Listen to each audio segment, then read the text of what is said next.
প্রিয় বন্ধুরা, চলো চটজলদি একটা এগরোল বানিয়েই ফেললাম, যেটা আপনারাও খুব সহজে বানাতে পারবেন। যে এগরোলটা বানাতে কোনো সমস্যা নেই, ঘরোয়া জিনিস হলে তো আর তার টেস্ট আলাদা।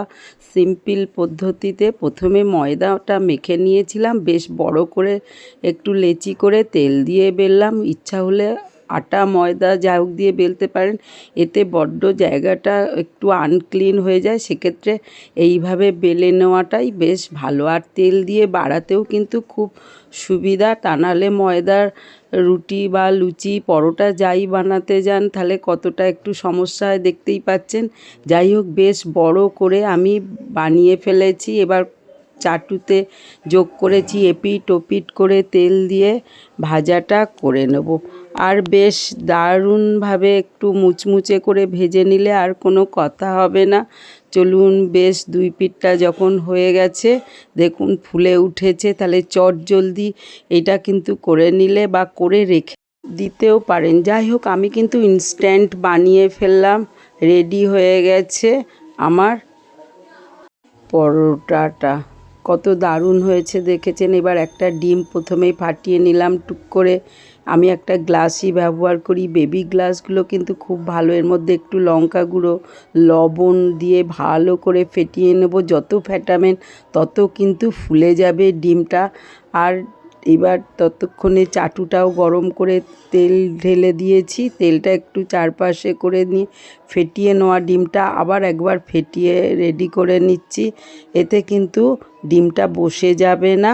ব্যাস, এবার ঢেলে দিলাম পুরো প্যান জুড়ে। ডিমটা একটু ঘুরিয়ে তৈরি করে নিলাম। দেখেছেন তো আমার পরোটাটা কত বড় হয়েছে, তাহলে ডিমটা বড় হলেই ভালোই হবে। এবার দেখুন কত নরম তুলতুলে খাস্তা।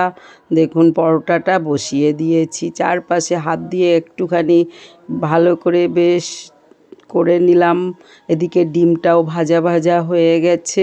যখন আরেকটু বেশ কড়া করে ভাজা হবে তখন কিন্তু আপনি উঠে যাবে ডিমটা পরোটাটার সঙ্গে। এবার আমি আস্তে ধীরে করে তুলে দিচ্ছি। দেখুন ব্যাস রেডি বন্ধুরা। তাহলে এরকমভাবে তো এগরোলের পরোটাটা রেডি হয়ে গেল। বাকিটা আর কতক্ষণ, ততক্ষণে যেগুলো লাগবে সেই উপকরণগুলো নিয়ে চলে এলাম। এখন কত বড় এগরোলের পরোটাটা দেখতেই পাচ্ছেন। এবার পেঁয়াজগুলো, কাঁচা লঙ্কাগুলো উপর থেকে টুকটুক করে সাজিয়ে দিন। শসাটাও কেটে নেওয়া রেডি করে রাখা আছে। আরেকটু স্পাইসি করতে থাকলে সসটা দিয়ে দিতে পারেন। এগুলোই মেন হচ্ছে ছেলে মেয়েদের, এগুলো না হলে এগরোল সম্পূর্ণ হয় না। এরপরে চিকেন থাকলে দিতে পারেন, একটু লবণ দিন, বিট লবণ দিন, ব্যাস দিয়ে মুড়ে দিন। তবে হেলদি এই এগরোলটা ঘরে যদি একটার জায়গা দুটো খান তাহলে কিন্তু কোনো কথা হবে না। ব্যাস ইভিনিং স্ন্যাক্স, টিফিন বক্স বা লাঞ্চে বক্সে যাতেই দিয়ে দেন কিন্তু দারুণ থেকে যাবে।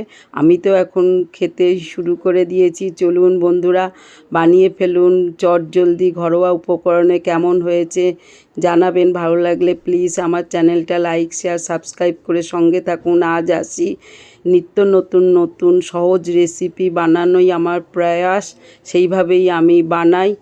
তাহলে আমার রেসিপিটা ভালো লাগলে লাইক শেয়ার সাবস্ক্রাইব করবেন। আজ আসি, জয় বড় মা।